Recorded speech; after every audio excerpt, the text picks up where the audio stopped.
Did it work? Yeah, let's get this going. Let me check. Speaking of which, this guy is You like, might have to change the stream key, bro. Bro, we're live. You might have to re-enter the stream key. No. Oh, it's live. Okay. Let me just put the phone down. Assalamu alaikum and welcome to the Mamluks podcast. My name is Sim. Along with me are my co-hosts, Sheikh Hamer, Assalamu alaikum. Mort, and Shaq. Assalamu alaikum. How y'all are doing, everyone? Assalamu alaikum. Just want to talk about you guys, let's get serious. Shabab, let's get serious. I didn't know that we were starting Jay, this can you, series. can you zoom that camera out a little bit? A little bit zoom out. It seems like a little too up in my face. You want to make bro. sure you get Mort's good side? No, While we just talk, think I'm too zoomed while we in talk on you, about bro. the so? victims of the earthquake, Mort wants his... No, I just want to make, a little bit more. All right, there you go. Put it down a little bit. There you go. Right.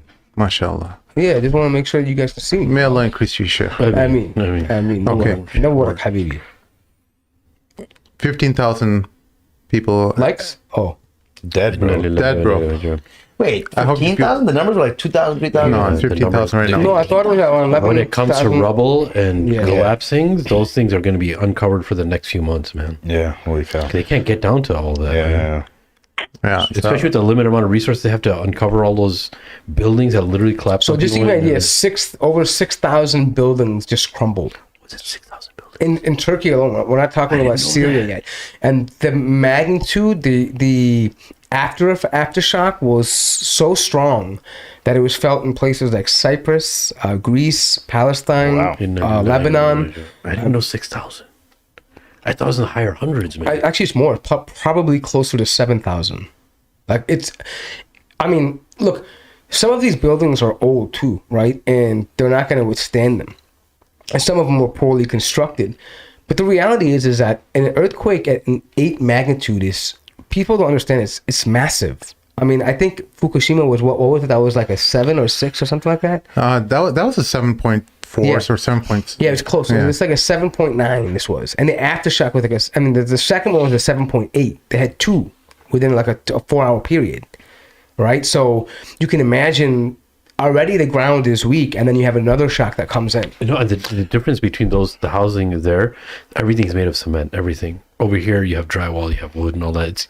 It's a lot easier to uncover stuff, right? And that's that. It's a lot easier to survive when you Yeah. don't have cement that is falling on your head. Huge slabs of bricks. And We have wood and light drywall that is, typically not every single person's home. Let's make that clear. But majority of homes in America are made of wood and framing, light framing, because it's cheap. So And because of weather too, and you heating and all that. Yeah. So it's more likely you'll survive in an earthquake in the United States. And a lot of the earthquake prone areas have building code that is meant to be flexible in the event of an earthquake. The reinforcement or the framing of the buildings are able to withstand the vibrations or the shaking of an earthquake. So Wow. So 15,000 the newest toll, huh? yeah, it's insane because it reminds me of. Let me fix this thing. 1 second here. I think my thing's freezing up. Well, Allah grant them shahada, man. One of the people who's given the death of a shaheed is when the ceiling collapses on them or a building collapses on them. Yeah. Because it's one of the wisdoms of that is it's one of the most gruesome ways to go. Like somebody who's swimming also and drowns, and somebody who dies from a stomach ailment. Yeah. Mabtoon, somebody who, even if it's a woman given pregnancy and she in labor and she dies giving birth, it's the same thing. It's stomach related. Yeah. There Stomach is cancer. there's some hadith. I think some of them are weaker, but there's some message to take from them about like the earthquakes being like due to the sins of people. Yeah, the Ibra. I think many books of the past that like of purification of the soul cite those hadith, but I mean there is some truth to that, right? It doesn't mean we know exactly what Allah intended for us, right? Just because an earthquake happens, it doesn't mean okay, that's Allah's azab for sure. But the believer is always looking at themselves in the lens of taqwa, and whenever something happens, they have to obviously reflect, and they have to reflect on themselves and see what's happening, and is it possible that Allah is dissatisfied with us, right?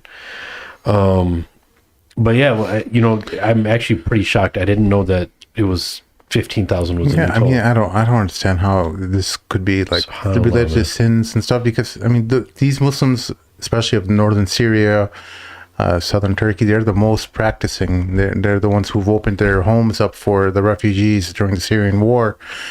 This is just, Allah knows everything. At least from my own perspective, the way I view it, this is a horrible situation, and it's maybe a test on us, and more than Of them. course. That's what I was going to say too. That how we're going to respond and how we're going to show ourselves as people who care for our brothers and sisters in Islam. So that's how I took it. I'm not thinking about what who sins or who did what.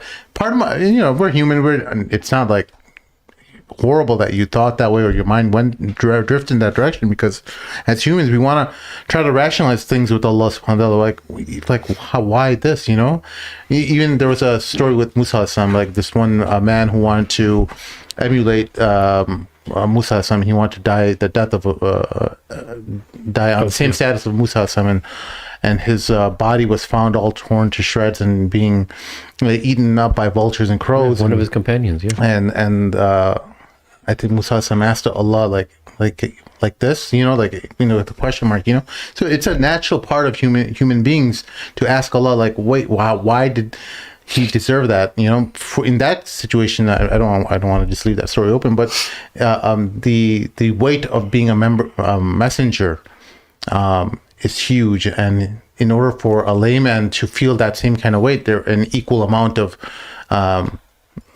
pain had to be endured by that man, so that he maintained that iman throughout having that pain. And similarly, basically, we want to rationalize things, and we want to make things make sense. Why Allah subhanahu wa ta'ala would do allow an earthquake to happen in a region that is very practicing.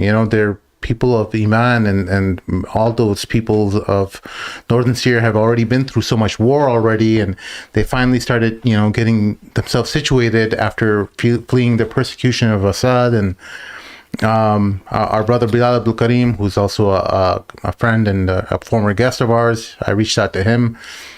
His house is destroyed. Alhamdulillah, his family's okay, but it's forever damage, So we're working on trying to pull together some funds for him and try to get him a new home. So if you are interested in pulling together some funds, reach out to me at the Mamluks, themadmamluks@gmail.com, and let's try to show him how we'll respond with and help him with a new home. There's other charities we're working with. Brother Siraj in Chicago, very, very well trusted brother. Many of our other community members work with him as well and do auditing of his books and stuff. His charity is called Heroic Hearts, hchearts.org. The links will be in the description after the show. We trust him very much as well. Bilal Abdul Karim also gave me a charity's name. It's called SyriaSavesUs.com, I think. Let me just double check that. While you check that, I was talking to Tax, so we had him on the show as well too, and he was like, he was in the Twitter space, and he was saying that What space? Twitter space, and so he was talking, and he was saying that he's like, I survived like barrel bombs and attacks from Russians, Syrians, Daesh, and he was saying that this is unlike these things, because usually when those events happen, they are in different parts of the city. It's not all at one time. But he said this earthquake, it hits the whole city at the same time. So it's unreal. Like, you can't prepare for this. You can't imagine the carnage, because it's just everything at one time. You're overwhelmed. Because usually if a bomb drops there, then you can kind of run over there, and not the whole city is under siege, right? Or under distress. But in this case, the entire city is shaking. The entire place is coming down. So it's unimaginable. It's worse than I've seen even during the wartime. Yeah. Well, by the way, that was Syria Needs You, SYRIA needs, NEEDSYOU.com.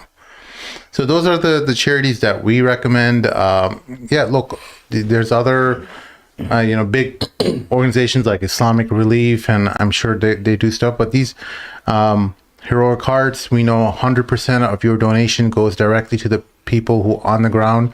They don't have any overhead costs. So that's why we're confident in recommending these organizations to use, because we know the people who are doing all the organization work for the charity are doing it, for the sake of God, and they're not asking for, it's not like a side gig for them. So all your money will go directly to the victims, inshallah. But yeah, one thing we were talking about this too is that, when you're looking through your Twitter feeds and your TikTok stuff and whatever it may be, people are like posting videos of like carnage, like people dying and like just horrific scenes. And I understand that people want to empathize with, people who are suffering. But I kind of have a problem when people overpost these images, right? Because like we know there's a calamity happening. We know there's people that are suffering and dying. You don't need to show gory scenes every time you open your TikTok or just repost it, right? Because what happens is people become desensitized, and then people start competing. Oh, look at my footage. Look how crazy this is. Look how crazy that is, right? And that kind of thing it takes away the humanity. It's more like you're just looking at it for entertainment. Billah. You're seeing people, who are suffering in that moment of suffrage, and then now they are, essentially, you're kind of almost finding entertainment in that. And I have a problem with that. Like, you don't need to post people in their moments of weakness and pain, extreme pain. Like, I've seen so many videos, and I'm grateful for them because you get to empathize with the people that are on the ground. But there's a thing too. Also, there's a human element, because I've been grappling with that same stuff that you're talking about. So I'm not saying you're crazy for bringing it up, but in the end, human beings are visual creatures. You have to, if you're going to ask people to, donate and do relief work, you're going to have to show them the level of devastation so that they understand. And I know that it sucks that I know there may be some people who almost share these images as if it's like pornography or something. But aside for that, those cloud chasers, I think majority of people are, they're well intentioned. So I can understand that, but I think like if you're posting and not posting a link to donate with it, there's a problem, right? I mean, because it can't just be something you share. Oh, look at my feed. Look at this, right? Like it's become a thing where just passing it around. Like, oh, look how interesting this is today. Boom, right? Like it's a news thing, right? Yeah. Like we know what's happening, right? What are you doing about it, right? And you know what bothers me more? I don't know why it bothers me, but I'm sure people have a million reasons why it shouldn't bother me. But it really bothers me when you see the relief people go there and all they're doing is just social media the whole time. I feel like if I give I don't want to see who gets my donation. I don't want to see that this person, you want to send me a picture of all the boxes that you are in Syria being delivered. Great. But then these videos, these poor people are coming and they're giving you them, hey, come take a picture. Why you got to take a picture with the poor guy, dude? Why? This guy doesn't want to be, I don't want to be, if I was in that position, I don't want to be showcased around the whole world that I received a bag of food from you. Really? Yeah, I agree. I never thought of that. I never thought of It's horrible, man. That annoys me too. Yeah, It's dehumanizing, bro. So horrible. And then sometimes you see them like they even stand there awkwardly, like they're trying to drink water from the fountain. Yeah. Oh, I made this wall. The kid's like drinking water. He's looking at the camera. Should I drink now? Should I drink? you know what it reeks so of? weird. It reeks of people who haven't done much in their life. And they're like, oh, this is my moment. This is my moment. It's Instagram worthy, But how do you reconcile if people who donate, like I'm not taking side, I actually never thought of this. How do you reconcile, but how do you reconcile of the people who actually donated big funds to be fully confident that it actually reached there? No, Let me tell you, yeah, there used to be a thing I used to do a long time ago. It was sponsor a child, a hungry child in Palestine or something like that. I remember Islam had come and I paid, they asked me for $50, some $20, $30 a month, and this kid will get all these things. I would get a personal letter every like a year every Eid time, and this kid would send me a drawing, send me a picture of herself. Wow. But it wasn't anywhere else. You Damn, can do bro, it. you about to make me cry. I'm saying that can be sent privately. Like I've done that Just too. be Like when you sent privately. sponsor these children, you see their grade report, their uniforms, everything. Don't put it on media. Don't put it on social media. Email it to your donors. Exactly. They can send it to you privately. They do that. But Like, don't put the kids' faces in there. Don't Right. put anyone's face in there. Just show a picture of your truck in Syria, in the area, delivering. I don't want to see anyone else's face. I don't want to see who you're giving it to. I don't want to see anyone. I feel for them. I have empathy for them. I really do. But from, there's a huge, an awesome hadith from Aisha radiallahu anha about her. I know you know it. She gives her nephew some money and she tells him to go give it to this person. And she gives him special instructions, like don't hand it to him. Put the money next to him. Don't ask him to make dua for me. Don't give him my salam. And all these things. And she had all these, when he came back, he asked her all these questions, right? Hey, why did you make me put it next to her? So she's like, because no matter what, when you're giving it on top, and his hands will be always on the bottom. So he's always, and then don't tell him my salam. Don't say who came from, and don't ask them to make dua for me, because that's not why I'm giving this charity, right? It's such a huge thing. Hey, here's your help. Just make dua for me. We do that all the time. I never thought about that either, bro. Can you do that insane, all the yeah. time? Hey, here, don't worry, I got you, man. I'll help you out with this. Just make dua for me. Whoa, when you hear Aisha radiallahu anha and her like reasoning, you're like, it just blew my mind, Yeah, like I'll give you an example. Like there was someone who posted something for it's pretty donating deep. for a charity, and like they showed the picture of a girl in the rubble in Syria, and she was stuck there waiting to pull her out. Dude, even now, today. She was saying, no, this is what happened right now. She was saying in Arabic, please, if you get me out, I'll be a khaddama for life. Just please get me out of here. Astaghfirullah. And what I'm saying, And he's videotaping. yeah, and what I'm saying is that like I understand the severity of it, but the thing is like that person is going to grow up to be an adult later. Yeah. Right, and in that moment of tragedy where you lost your parents, you're stuck in that moment of weakness. At some degree, you're exploiting it, right? Can you just define what Khaddami means? A maid. Yeah, That's lifelong servant. What I'm saying, I know what she was trying to say and what they're trying to show, but I'm saying, think about in the future, like, would you want your moment of weakness to be on the internet forever for people to say, oh, that's me now, the whole, because when people, to be honest, also, part of giving sadaqah, a big part that I do is what he's mentioning, where I don't want someone to feel like I'm pitying them. That's very true. Yeah. Right? That's a Like great. You when don't want to make them feel bad. That's Right. huge. So when I say, when I give out to people, like, I have this thing, I keep a lot of singles, like in my, not because I go to strip clubs, it's just I have my change. Nobody thought that, but he had to clarify. There's some people who my mind was going I there, bro. know you blue-eyed devil. I was about to. You were pulling tears, bro. You're the most innocent look in his Yeah, I face. had to set the stage. All right. You're pulling tears out, and now tú carne echaron. So I have this whenever I do like the cash, I keep cash with me. I just my singles, I just pull them out because I hate singles. I just put them in this wad I have in my glove, my armrest, right? So whenever I see people in the street, I say, hey, take the money, right? And I'll do it in a way where I'm like, I just don't give it to him. Like, hey, come over here. I try to ask him, hey, how you doing today, man? You doing okay? That's important. Yes, sir. What do you need today? You know what I mean? Like, and I say, oh, and then at the end, I kind of slip it to him without in a handshake. So it's not like, oh, I'm giving it to him, so we're equal. I'm giving him a handshake and I slide him the money, right? And so he doesn't even know how much he's getting. And it's just like, but therefore they feel like, hey, this guy took the time to just ask me about how I'm doing. Even sometimes, like, they don't even expect you to give them money. Just the fact that you ask them how they're doing is so important for them.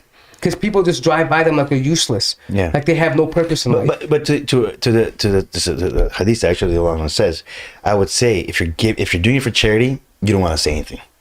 Yeah. So you don't want to say anything. Right? Don't even give my salam. No, that's very Quranic, man. Right? I mean, it's just crazy. I mean, I know what you're doing, but you're coming from a different approach. You want to be humanizing this person. Yeah. Hey man, how you doing? What's up? But I'm saying, like, in this case, like Syria and stuff, don't. I don't. In fact, if I trust this, like brother Siraj, I trust him. Islamic.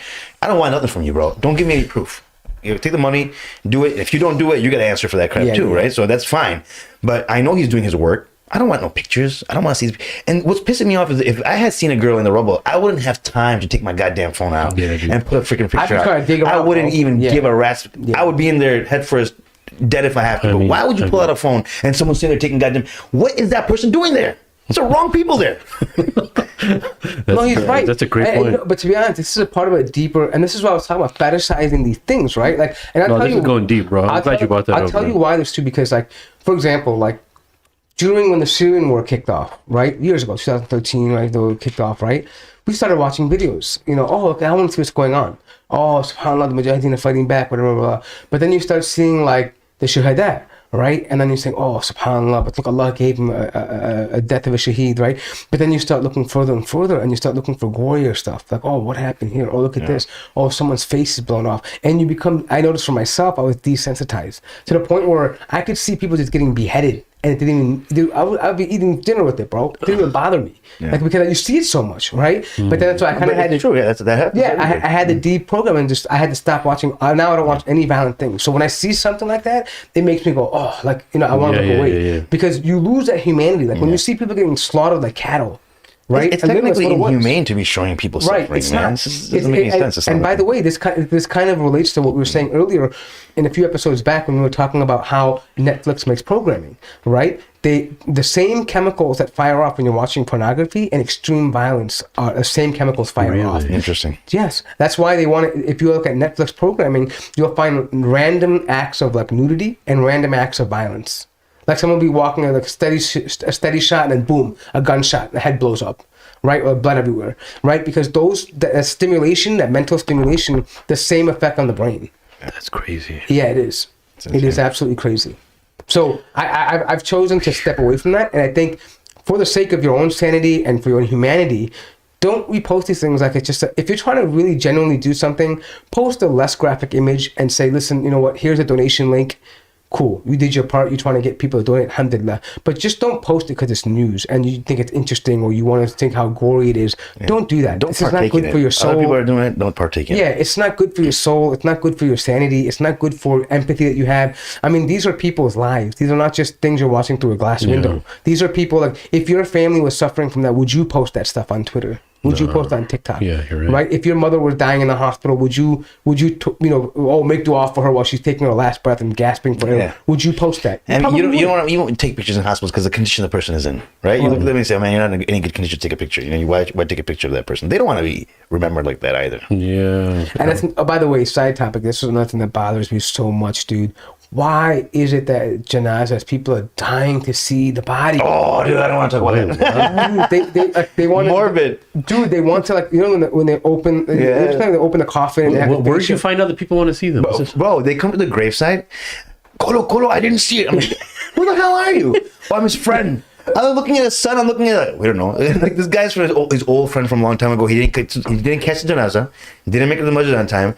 Even if they're there, I don't know why they want to see the body so badly. But you notice that where they leave it open, everybody comes into the room and looks at it. It's some weird morbid thing. Yeah, but I'm saying even like it's Salatul Janaza. I remember this used to be a big thing back at IFS. Not now. Oh yeah, everyone had to see the face. When you went to the gym, they would have the open casket, and they'd have before they tied up the band before the sheath before they would actually do the Salatul Janaza. People would get a line, walk around, and they would look at them, and like it's so strange to me. Like you people like they line up to see a dead body. They don't need to see a dead body to understand that death, right? But don't they want closure and kind of like? But it's not like they're looking at it like family. But that's true. The family is they're different. Seeing the person off. Family is different. I'm saying, but I'm saying these are people from the community. There'll be literally a line of dude who never met you, bro. And where's the women? Yeah, where's the woman? Yeah, but here's the thing though, and honestly, I'm not judging all of them. Maybe I'm hoping, I'm gonna assume good. Your intention was to see a lifeless body and to remember Allah subhanahu wa ta'ala and say death is approaching us. This man was alive a few days ago and he's dead now. But unfortunately, many people look at this as a form of like curiosity and just, oh wow, he didn't look so dead to me, or what kind of injury did he have on his face? Nobody who has that mindset needs to come look at the body.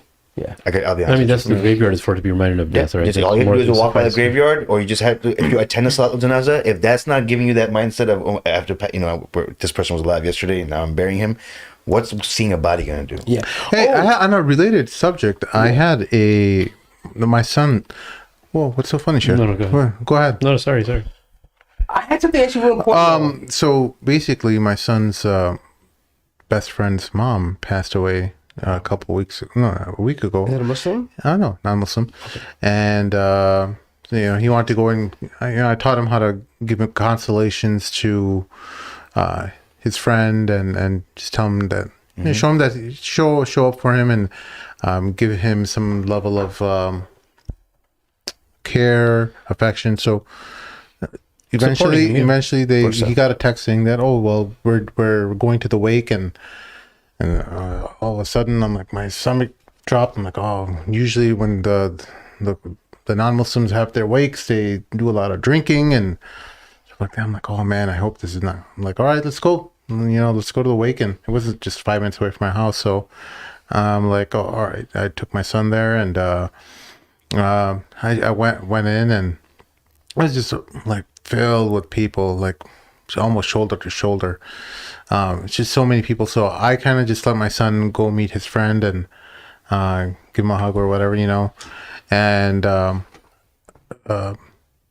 but then just give his condolences, and then it was like in and out. But I was kind of like wondering, like, is there any kind of fiqh related to this? Because I wasn't sure about this whole thing going to a non-Muslim's wake. Like there wasn't, alhamdulillah, there wasn't any alcohol this wake, but given that there is nothing like that happening, is it permissible to go? So if anybody passes away from whatever, and just saying, hey, I hope you're going to be okay, let me know if I can do something for you and stuff, that's a humanity thing. There's nothing wrong with that. Yeah. Not only that, but it's, even Rasulullah, he gave respect to a janazah that went by of somebody who wasn't Muslim. He stood up for the Jew, right? Yeah. And he stood up for him, and even the Sahaba, because they were still in that mode of, these people are, constantly, but he did out of respect for humanity. So there's obviously nothing. Where it starts getting problematic is when they're doing religious stuff and you're joining in their religious ceremonies and that kind of stuff. Singing hymns. Yeah, that kind of stuff. But going to the person, I think in sickness and in death, right? Like you're supposed to visit. So one thing to probably remember, there's no tarahum. Like you can't say like, oh, Allah yarhamu to the person who's a non-Muslim. Right? Yeah. Well, but you have rahmah on the person who you can say lost a person. Yeah. Give you patience in this time or something like this, right? Yeah. But you don't want to say like, cause I've heard some people like they're saying Allah yarhamu for like dead kuffar, and with all due respect, we respect them, but that door of rahmah is closed for them. So you can't ask. It's something you're not allowed. Even the Prophet was prohibited from doing so for his own uncle, right? So these are things that are specifically outlined, and you're not allowed to do that. But you can certainly show empathy and respect, and you can say things like, may their memory be honored with you, or something like that. You could say something that is, or just say sorry for loss. What can I do to help you? So I was confused because the Prophet, and I don't think there's any documented examples of anyone else going to Abu Talib's funeral. I'm sure there was some sort of funeral services that the Quraysh had. I don't know what that entails, but I'm sure there was something, and there was no documented example of Muslims going there. But there's nothing forbidding, or there's nothing documented, or hadith, at least from what I know, my limited knowledge, is that there weren't any hadith where the Prophet forbade anyone else from going to his funeral, or was there? But so the thing is that Abu Talib, so all the rulings and majority of fiqh is based off of living the Medinan life, right? That's where all the barrage of verses of rulings came down, right? So a lot of the stuff, even a lot of people don't realize this. I know you guys do, but look, the 5 daily prayers weren't prescribed up until Medina, right? 13 years after, like the Ramadan and all these things, like specifics of what we do on a regular basis. Look how many years it took for that. So a lot of the stuff of the halal and haram, a majority of it obviously was revealed in Medina, right? But and a lot of us can make really, really wise decisions if we just couple being just a good, genuine human being, and just, you don't have to do anything religious that they're doing. It's just that is going to be the Islamic approach in most situations. You know what I'm saying? So without complicating anything, man, if somebody non-Muslim close to you passes, or even their family member passes away, just be a really good human being to them. Just be nice to them. Don't attend any religious specific things that you're going to partake in, you know what I'm saying, observing or whatever, that's that's fine for whatever reason you want to do it for. That's a whole different conversation. Just don't partake in anything that's religious, but just be a good human being and just be there for them, and just be a good human being. There's nothing wrong with being a good human being to a non-Muslim, right? It's there's nothing obviously wrong with that. Can we switch back to Turkey for a second? So I sent you something on your on the group, but did you guys know that these scumbags at Charlie Hebdo they tweeted out a picture of the day, and it showed like this car overturned in the rubble, and it says no need to go there with bombs. no need to send tanks. No, sorry, no need to send tanks. Yeah. And like it to me, it's just like, okay, fine, you're a satirical, But it's not even funny. It's not even funny because first of all, they weren't sending tanks to Syria and Turkey. They're sending it to the Ukraine, right? It was dumb idiot. Number one. I think they're intentional. But secondly, the point though, hold on, is that if they did that about the Holocaust, even now, let's say it happened 60, 70, 80 years ago, would it be funny? Would it be funny? It wouldn't be funny. Why is this acceptable? Why is it this constant need to mock the Muslims? And I thought about this. I was thinking, you know what? This is their own insecurity. Of course it is. Walhamdulillah, Islam is growing in the Nordic countries. Oh, they know it is. It's growing in Holland, in Norway, Sweden. These places, they're growing in numbers, and the only way they can combat it is by mocking it. Yeah, and making Muslims look bad because they're going to get a reaction out of it. But look, what I got from that whole thing, no need to send tanks, is not only just the Ukrainian thing, but like, they're already being destroyed. No need to think about even sending any enforcements to destroy them. Look, if you claim that you're such a civilized, because a lot of this satirical and people who think that they can joke about things that are sacred to people and that they're liberated, refined, evolved human beings, it's just Allah is just showing us how despicable and how waste of space these human beings are. You know what I'm saying? They're most evilest of human beings. No Muslim, if any innocent human being died anywhere, if Muslims were to make fun of that, forget about on a political level, we would be reprimanding that person. Like, dude, what the heck is wrong with you? These are innocent women and children, bro. Mm-hmm. You know what I'm saying? And old people and all people, dude. You know what I'm saying? But when I saw that, bro, I was like, dude, this has got to be satire over satire. I don't think Charlie Hebdo would do that and then publish it and think everything was going to be okay. I mean, no, but it shows that their hatred for Islam makes them delusional and irrational, right? Yeah. But one thing I will say though is that I do ask the Muslims of Europe, don't overreact to this, because this is what they want you to do. Remember when they first made their cartoons, they were a dying publication because people didn't find them funny. Yeah, that's the reason why they were dying, because their satire was horrible, right? It wasn't funny to many people. It was a dying press, and the only reason why they're supporting them, these organizations now, is for moral support, because they're somehow trying to embrace the idea that freedom of speech is at war with Islam or whatever. Yeah. But the point being is, in all honesty, these are normal. For example, we were mentioning earlier that in Sweden, they had someone come from Norway to burn the Quran. Intentionally, he was supposed to burn a Turkish flag for the whole NATO thing, whatever. But when he got there, a certain right-wing party that has a block in the parliament invited him and paid and applied for the permit. And then he says, when he got there, he said, no, I want to burn a Quran instead. Look, for me, the idea is, I'm not so upset that he burned the Quran. I mean, that's something the Jahil people will do. And to be honest, when they do these things, when they desecrate the Quran and they bring attention to the Quran, more and more people accept Islam, because the rational people are thinking, well, what makes a person so scared of the Quran he has to burn it, attack it, right?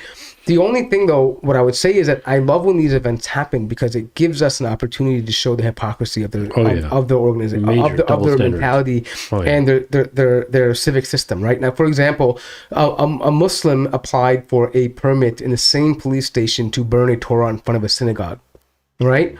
And they were denied the permission. Of course they would be. And of course, I don't think the guy even mentioned we would never burn the Torah anyways. It was just an example because we knew what would happen. If we applied for it, we would never burn that. The Torah is a book for the Jews, and we would never desecrate that book.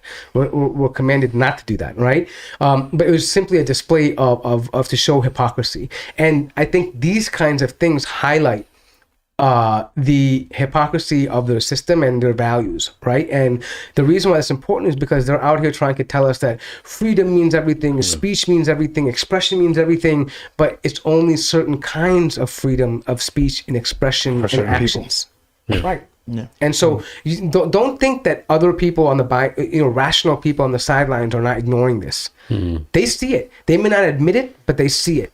Yeah. And when they recognize that, they know at the very core, that's like a rock sinking down at the bottom. You know right now that whatever you believe in is BS. Yeah. Because you can see the hypocrisy. Yeah. Yeah. It's You know, overreaching. It's very much it's like overreaching. that moment when you've been following this guy and, for example, and he got caught like molesting a bunch of children, right? You may not want to admit it publicly. Who I'm was just this? saying anybody. Let's just give an example, right? No, I thought you were talking about one of the people at Charlie Hebdo. I thought you were talking I'm about... just saying, let's just say, for example, one of the Quran burners, he was a pedophile, right? I mean, he got known and killed himself, right? I'm just saying, but at the core, as much as they don't want to admit that this person was a deviant, whatever, but at the inside, when they reflect on this person, the person they were following and championing behind, they have to begin to think, wait a minute, who are we supporting? Yeah. What are these values? Yeah. Who are these individuals? Which Jahil's gonna actually stop and think that? Yeah, you know what I mean? Those Jahils are not thinking of that. Folks, you can join our live link that is in the chat and send in your questions. I'm going to go ahead and start with some listener questions that were emailed to us after this commercial message. You guys mind?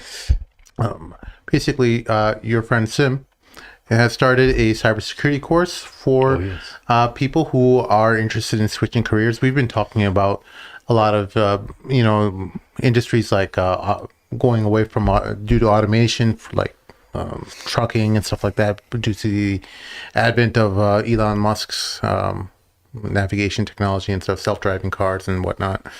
So, a lot of people are interested in getting out of their career. And I thought, well, there are many jobs in cybersecurity you can get into knowing a very limited amount. You may not get the big bucks right away, but you can get in, and you can get in with some minimal training, and you don't have to be a programmer or super technical about stuff. So I created an 4-week course, so 8 classes in total, where you will have a solid background, a story you can tell a prospective employer. Because when you have an interview with anyone, they want to know, wait, well, what do you know? And they want to know a story behind that. And my job with this course is to give you some experience related to the tools that a real cybersecurity workshop uses or department uses, and you can get your foot in the door by talking about some of the more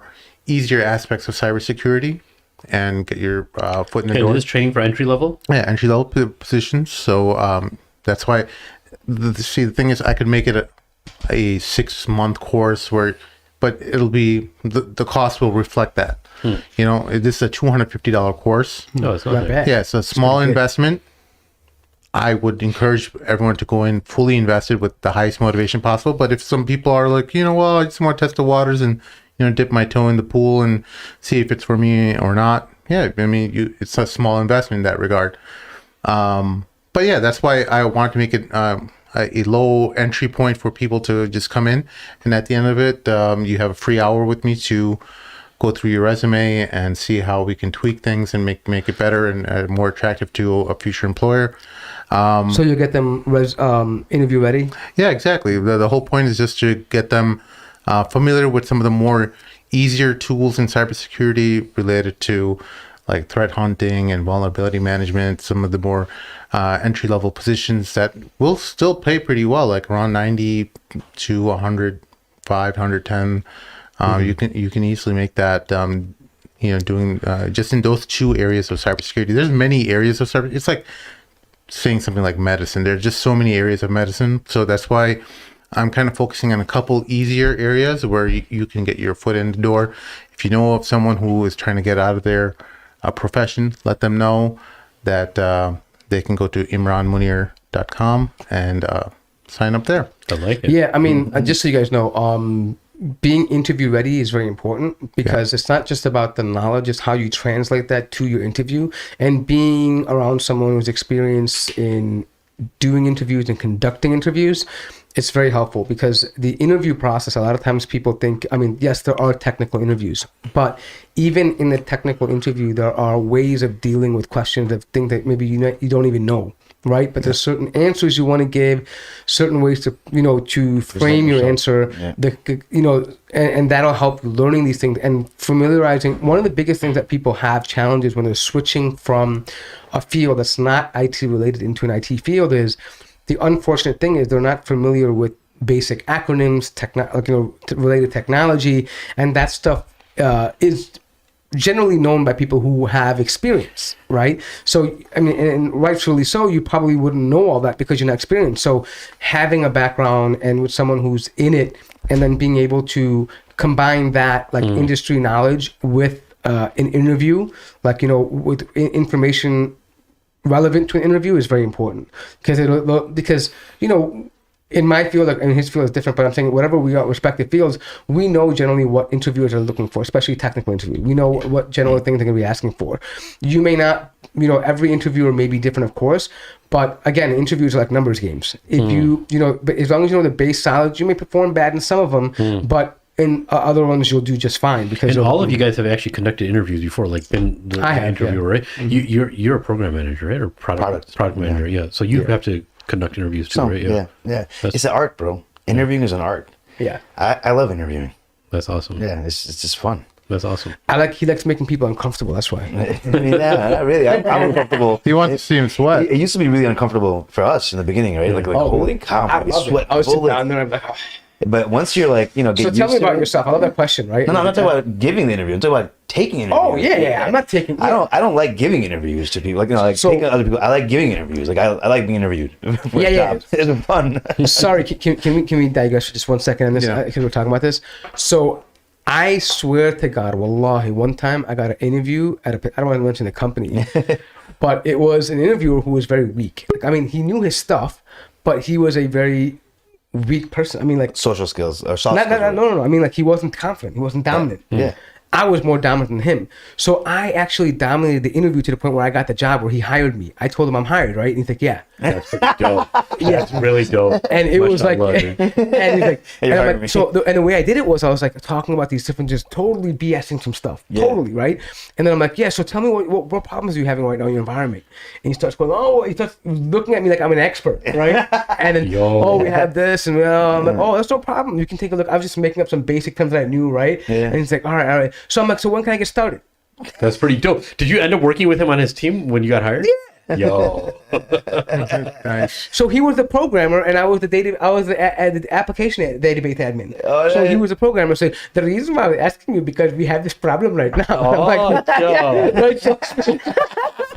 the minute I got hired. But the point of saying this is that I'm not saying to ignore the technical. I had some technical knowledge, right? But what I'm saying is that combined with having that technical knowledge he can give you, and then presenting yourself as a candidate is a very important skill in interviewing. Yeah, I think what's really important in interviews, the last thing, soft skills. Yeah. That's what really, over technical skills all day long is going to be the soft skill test.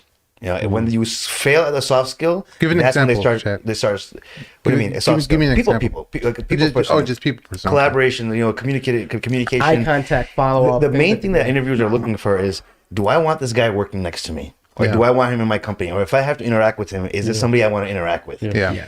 If they can get past that, great. If you fail at that, then they're going to start drilling you on the technical. Okay, this guy's an idiot. Interviewers say that. They said, look, technical stuff can be taught, but as long as you're a team player, you can get along with anybody. Right. Everybody, the decorum of how to deal with people and not blow up. Yeah. I'll be honest. In one of my current jobs right now, the guy who did technical interview with me, I did so well in like the people soft skill part, right? Like they loved it. But the technical part, the guys were so busy that they couldn't even really get to the technical part. They just was vibing in the questions, and you think, all right, cool, man. I think you'll fit perfect with the team. Yeah. That's all his concern was. That's all his That's dope. And it was like a management role, right? So they wanted to know that I could. Yeah. And actually, I should rephrase that. It was a management role, of course, an associate director role, but it was client facing. So they wanted to know that I can represent their side, even if I don't know what the hell's happening. I can still be presentable to that person. So each company is going to have a different scale of what they're looking for, right? One way may weigh more on people skills. One way may way more on technical skills, right? Yeah. But at the very basic, like you said, soft skills, being able to communicate, eye contact, confidence, clarity, not looking like like you don't know what's going on. Those things are super important in any interview process. Yeah, I'm actually really interested in Sim. I think you should do a big segment on a podcast, one podcast that we get together and just talk about cybersecurity stuff. But I think you have a color. Yeah, there's a whole lot to talk about related to it. But the most important thing I just want listeners to understand is that there's a lot of changes happening in the world, and you want to get into fields that are always going to be around and needed. But no matter whether you take my course or not, just think about that. It's been a reoccurring theme throughout our podcast, very intentionally so that you guys, excuse me, are more prepared on how to handle the future, the downturn, the upcoming recession that's coming up. All these things will affect everyone, and we have to prepare. So think about it. We have a listener, Hussein. Welcome to the show. Assalamu alaikum. Salam. How you guys going? How's everyone? Everyone all right? Yeah, man. How you doing? Good seeing you, bro. Got an Aussie robot. Good to see you guys. I just wanted to talk about the Turkey earthquake, if that was all right. Yeah, go for it, man. I'm not too sure. SubhanAllah, when it happened, I was following the news or whatnot, and and then when I saw, I'm not sure, did you guys see how the castle, part of the castle collapsed in Turkey? Gaziantep, that's a 2,500-year-old castle. Yeah, I saw that. Yeah. A lot of those, like 25-year-old, 100-year-old castles or whatnot, they're built to withstand earthquakes. Like examples are in Peru, they structurally build things out of stone to withstand earthquakes and whatnot. And, that got me thinking. I'm not sure if you guys have heard of the Environmental Modification Convention. HARP? The Geneva Convention in 1977. No. Are you talking about HARP? No, that's when Geneva. a lot of the Western world, or majority of the world, they agreed to a pact to not use weather modification techniques against each other. And in that pact, it talked about earthquake. So that it got me thinking maybe that this wasn't a natural phenomenon. Maybe it was a man-made earthquake. Some people are saying it. They're saying there's a technology called HARP, and they're saying that they can, like for example, China used ionization or ions in the sky to stop rainfall during the Beijing Olympics, right? I don't know how far they've gotten in this like weather changing things because. Keep in mind, like I do understand what you're talking about. It's a possibility, Allahu Alam, but also keep in mind that the Anatolian fault is one of the largest. Like Turkey is prone for earthquakes. Like they had one in 1999. They had major ones that even destroyed the Hagia Sophia back then. I mean, this is an area. But is it possible that somebody is doing this? Like, I mean, it's possible. I don't know. I mean, hold on, bro. I'm a little I'm ignorant. Someone can cause earthquakes. Well, they have. I don't know if it's definitively proven, but they are experimenting with like. Yeah, I mean, look. Do you know? Sorry, go ahead. Hussein, do you know of any technologies that can cause fault lines? The HARP technology that the brother touched on. That's a reality. Well, what exactly is that though? What's it doing? It's basically a set of array of antennas, and they use frequency to affect the weather. I know, but the weather is different from tectonic plates. Tectonic plates are huge. How does that shake the earthquake? An earthquake happens by two plates rubbing against each other in one going in one direction, one going in the other direction. So, no antenna that I know of can cause that kind of. That can cause that. I guess the way that they explain it, of how it worked, is that slight vibrations over a period of time can cause big vibrations. If again, and I guess the analogy is wind on a bridge. A slight breeze can cause the bridge to start swaying slowly, and then eventually, you've seen those videos. It's 10 meters up in the air, 10 meters down in the air. Yeah, man, but it's different. I mean, like dropping pebbles into an ocean won't create a tsunami, because tectonic plates are huge.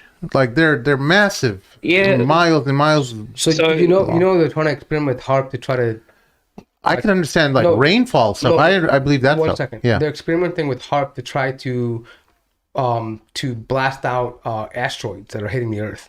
So the technology, as far as using these, as far as long range, they can do that. They're testing it out already. They're bouncing signals off asteroids as a NASA experiment. Send me some kind of link, and I would love to. Yeah, here. I think what he's saying is, the antenna thing, I understand for weather, but what technology is? It's sending it's like radio. I mean, It's basically sending the pulses frequency of energy. down into the earth. It's not just antennas. And even the Anatolia fault line that the brother touched on, well, actually, the scientists are saying that the magnitude of this earthquake basically should not happen in such an area.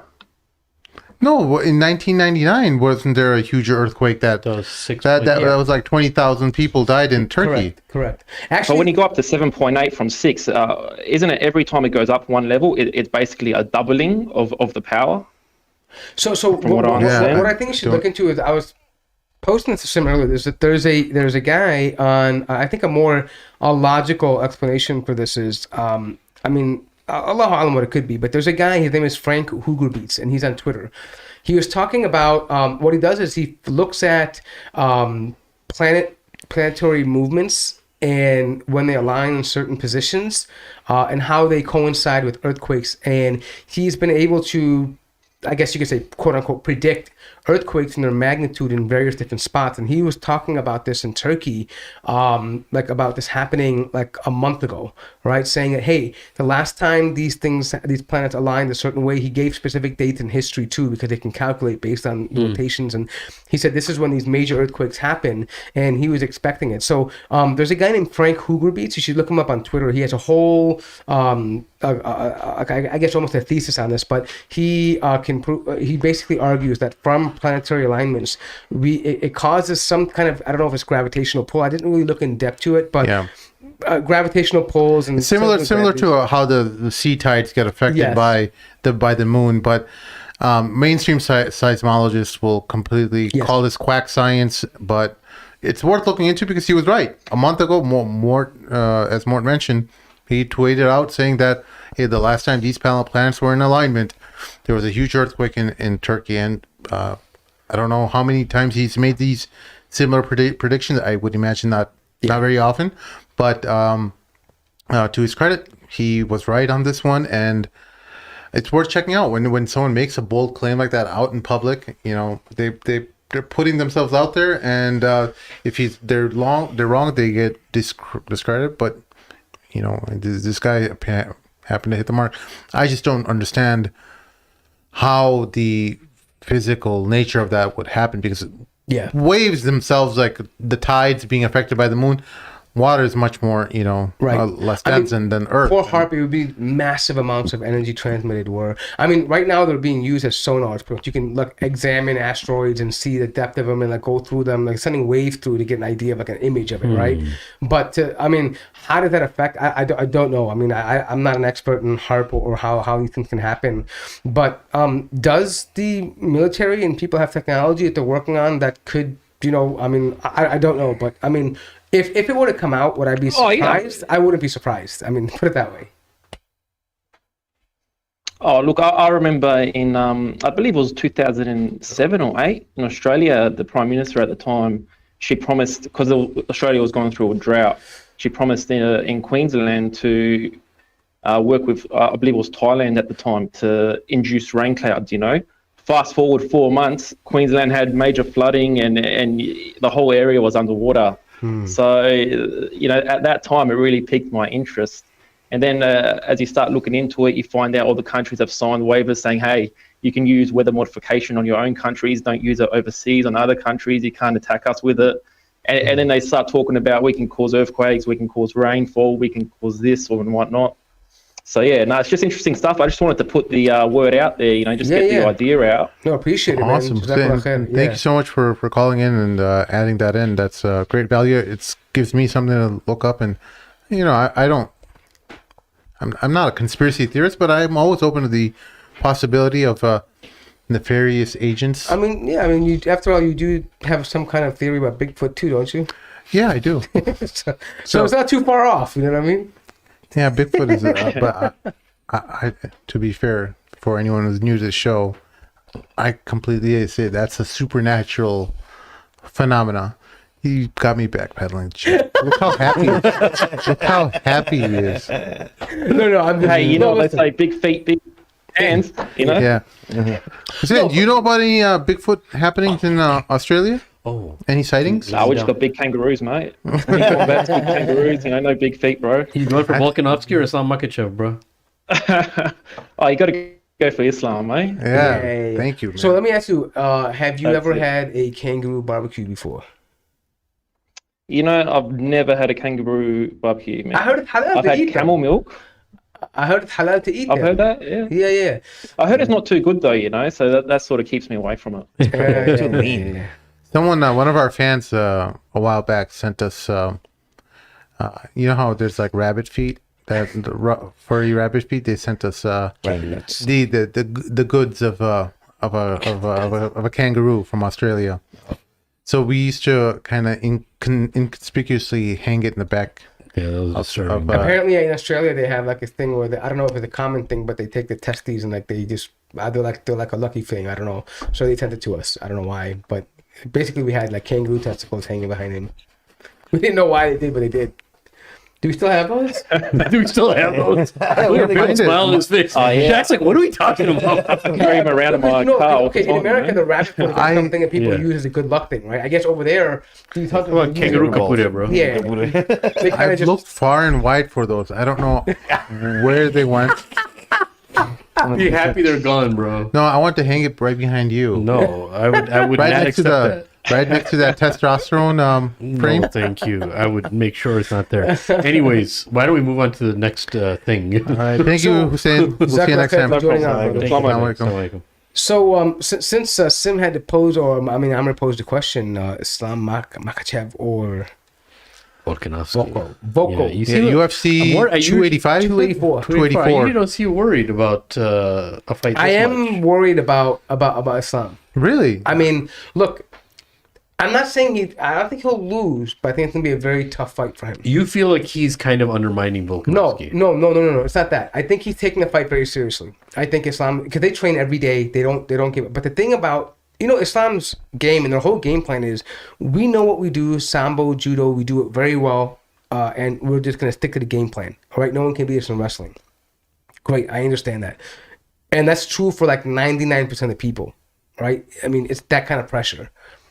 My thing though is that, for example, just looking at Volkanovski, when he was fighting Brian Ortega and he got in that guillotine, that's a lot of pressure for someone who's Brian not. Ortega is not going to apply nearly as much pressure. No. I agree. But I'm saying for someone who's not used to grappling, to be in a guillotine like that is immense pressure. No, he was an Australian state champion. He's actually a good wrestler. Oh, in wrestling, I thought he Yeah. was just I think he's like striking. I don't know. No, if he's a wrestler. Okay, He's one of the then I state should probably champions, say. But here's the thing, though. I think one great thing that Volkanovski has is, despite his height, his ability to control the distance and crazy. strike and not be hit is impeccable. Yeah.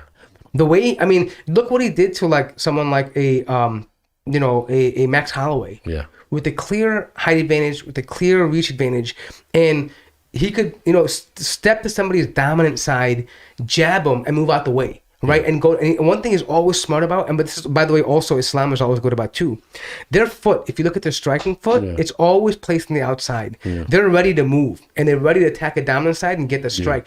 And one thing I noticed about Volkanovski is, what he does is, since he's smaller, he allows his opponents to come into him and be overextended, and that leaves them completely open. They can't move. Like, if you look at Max Holloway fight, he kept stepping in, and his whole body was stretched out to get him, because he's so efficient at moving away. And once you do that, your legs are open. I mean, he can do a leg kick, he can attack the leg, do a one leg, he can do a double leg or a one leg, he can hit him with the right dominant, whatever it is. And I feel like that is the level changes and the versatility that Volkanovski has is what Islam has to worry about, because it takes just one quick punch sometimes, Oh, yeah. to throw you off balance and get you on the ground. And then I think that's where he might shine. He might not go to the ground, but the ground and pound is serious. I think Volko's going to try to avoid going to the ground. I think I've been watching some of his training. He's been working on trying to immediately, if he gets taken down, to switch up. Or not only that, but also to reverse it, right? To quickly switch over, right? And get on top of him, right? So I don't think they're planning on trying to wrestle him on the ground, like in that fashion. They're trying to avoid the takedown and avoid having to him be on top, right? So, what I think where Volkanovski is, a lot of people, they already know this, but look, he used to be like 220-pound rugby player. He cut down, he obviously walks around more than his weight class. He probably, I think, walks around like 170 sometimes, but he's fighting 145. But the advantage he has is he's going to be fighting at 155. He's not going to be cutting as much weight. Usually when he fights, he's very depleted and stuff, and he still performs amazing. The second thing is, look, he's a very unique fighter. He's an amazing fighter. He knows how to use height. He is just a very, very unique fighter.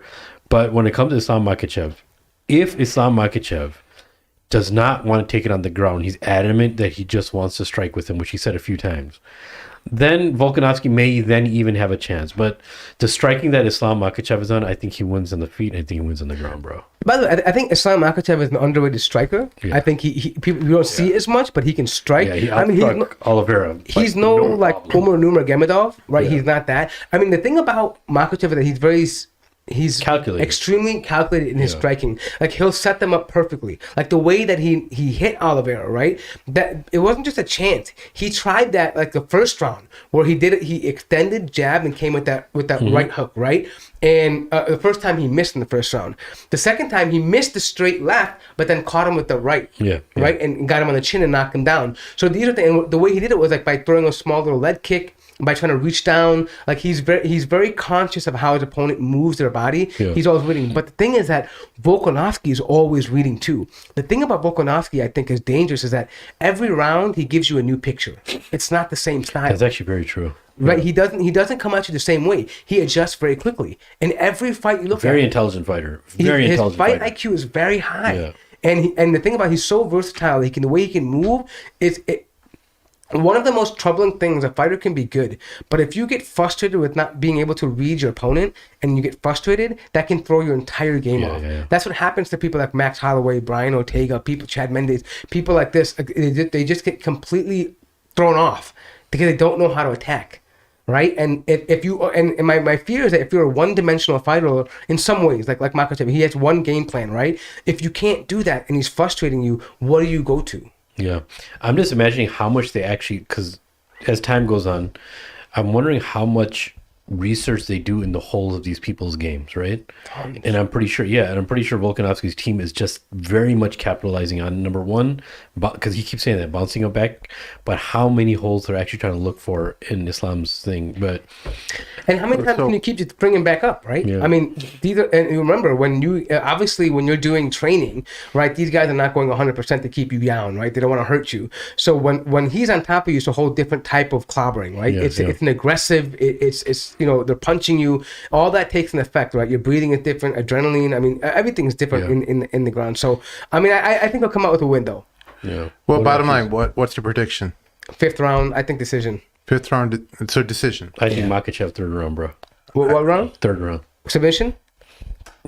I don't know. I just think that's tough, bro. I got Makhachev 2nd round submission. Okay. Really. Yeah. Wow.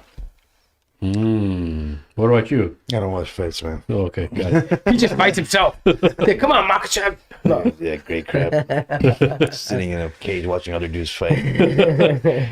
Yeah. Too bad. And the next day is the Super Bowl. And 145 pounds at that. Strike me all you want, dog. I don't care what you got. 145, I'll take you any day. Who's watching The Last of Us? What's he gonna do? The last Who's watching the HBO? Bro, you got it dangerous, bro. Who's watching the HBO show The Last Yo, of Us? how about this? How about Have you ever been hit by 145 Yeah, pounds? yeah. Listen.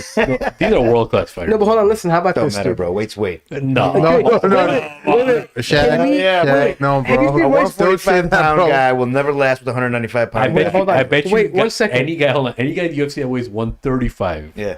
Forget about striking. Can even out wrestle you. Me? Yes. 135. Listen. How about this? Just go back and watch Royce Gracie versus like people like Ken Shamrock. All right. That guy is like 190 pounds. Yeah. UFC 4, I think it was, or 3. No, yeah, but I'm saying Royce Gracie probably weighed what, like 150 then? 150 maybe. Yeah, Something like- 150. How I don't know. Every time I watch like No. lightweight guys hitting each other, like fight, like play fight. No. This is a different level, though. No, bro. Boxing. Same. You would think that until you see the early UFC days where there was no like weight classes and stuff. Kicking the nut, everything. Royce Gracie Yeah. destroyed all those Like people. he put down all these big. Was he dudes. allowed to kick in the nuts? No. They could do that. But he didn't do that though. But people could do that, No, and to him. he was mainly a jiu-jitsu guy, right? There were no And I'm saying- rules. Yeah, maybe he was a good fighter. That's but what made- on average in general. Yeah, yeah. No, average. Yeah, No, we're talking about the Even the UFC fighters, I've Bro, been we're to some of these talking- fights, bro. I was in next to these things and I watched these things. Maybe they were not completely pros, but they were like right before the pro level. They prelims, yeah. They win these fights, they get to go to pro. Some of those guys were good, but a majority of them, bro, I don't think so. Yeah, you can't, fought a bro. little bit, so I know. No, bro. know? Bro, I think when Have you guys fought? Yeah. Have you fought in the street? Have you fought in the ring? Yeah, Have you fought everywhere? Everywhere, bro. Yeah. All right. Well, So you might not know. I don't know. How you not know? We ain't never from the suburbs. Yeah, I don't know how We you ain't never from the I suburbs. don't know how you not. deceiving How you because know. I some of them are definitely very fought in the small. streets though, but I'm saying I'll say It's this deceiving much. because some of them are very small. Yeah, I know. Like, if you saw- Look, who's that if you guy? know how to handle yourself, I'm just gonna be honest with you. If you know how to handle yourself, you know how to fight somewhat, and even if you have a 145-pound guy who's been training for as long as you want, and I'm 200 pounds and I have a little bit of training, it's not gonna be a fair fight no matter what. I don't care what you say. It's not gonna be a fair fight, dude. I mean, if you know how to handle yourself, I think you don't. you know how to fight. You're not gonna get your butt I kicked. think maybe look. We should put him in the ring at top notch, bro. I think the dilemma is that look. I think I that don't train. no, I know. But I'm saying I think the dilemma is that I think a lot of people don't understand how amazing these fighters actually are, because even in boxing, bro, even like these flyweights, Yeah. like somebody who's even medium trained, like, right, just in boxing, and they're like 100 pounds more than them, they don't stand a chance against these champions, bro. Yeah, bro. We won't even stand a chance against the women fighters in there. You guys can speak for yourself all you want. I'm not in your group. I like your care group. what you This is what say. separates me from you, I man. don't care what y'all. That is what. Yeah, I separates don't know me. about the women I will part. take it. I don't care. I don't know about the women part, but I mean, like, I'll tell you this much. Though. Yeah, I'll tell you this much though. Women Like, can't fight men. like, yeah. Period, right? yeah, I don't know about that. That went, UFC fighter, you'll kick her butt. I guarantee you. That went a little bit over the top. I'll say this much though. Like, I think the average, because I mean, you have to understand, UFC fighters are like when they come in though, they're like the elite of the elite. Yeah. Like they're not just like they're coming out of all the other ones. If you're saying some other league, like you Yeah. know, or the, local. I'm local- not talking about getting in the cage with them. Okay. Yeah, I'm talking about Oh. let's meet in the street. A scrap in the street? Yeah, I mean, that guy kicked someone in the nuts, bro. I don't give a shit. You know what I mean? Like, Scrap I mean, in the whatever, streets, I'm you know worried what I about. I'm not worried about Yeah, the yeah. cage, man. I No, don't care but about I'm cage saying, like, fighting. these guys are still, like, I mean, but they're definitely trained. I mean, like, and you know what's funny is that Khabib talks about this too. He's like, listen, people want to play. I don't play. Like, you understand, when we fight, this is, like, I will kill somebody. Yeah. Like, when you're that trained at that level, like, these people can literally, like, break your body. Right? yeah. And, like, so is everyone like that? No. There are some people who are more technical, yes. And I do believe there's some people in the UFC and generally in MMA who just generally love violence. And those people you got to be careful of. Like, people who love violence, they love that. Like, that's a thrill for them. Bro, you know who I've been watching training? The co-main event, Emmett? Yo, that dude is fat. He got so fast. You see his punches? This dude got like Emmett, right? lightning. Yeah. Josh Emmett, right? Yeah, oh. Bro, this Who's guy gonna looks win that? dangerous. Who's gonna win that I think one? Josh Emmett got this. He's crazy. Dude, this but guy is what's his dangerous. name? Is it Brown? Who's the black guy he's fighting? I What's his can't name? remember. Oh yeah, but was he's the got black a good height advantage on him though. He does, but Josh, I don't know, bro. This guy just became like a killer Yeah, now, he's bro. killer. He was already fast. He's really good, but now he's like super. Yeah, like yeah. his hand speed became insane. Yeah, his hand speed. Yeah, bro. He's good at, dude. This is Got gonna him. be, this is gonna be a great card. This is gonna be a great card, I think. Yeah, it's for gonna be those a good card. co-main I mean, event. by the way, on a side note, they're saying that this thing has already surpassed the Conor Khabib fight No, it hasn't. Wow. by pay per view. Dang, that's pretty crazy. Yeah. What are we on? All What do we right, got next? next. You over an hour? One of our listeners, we're a little over. We're almost done. Just stick with us for a little bit, Shaq. Shack Attack.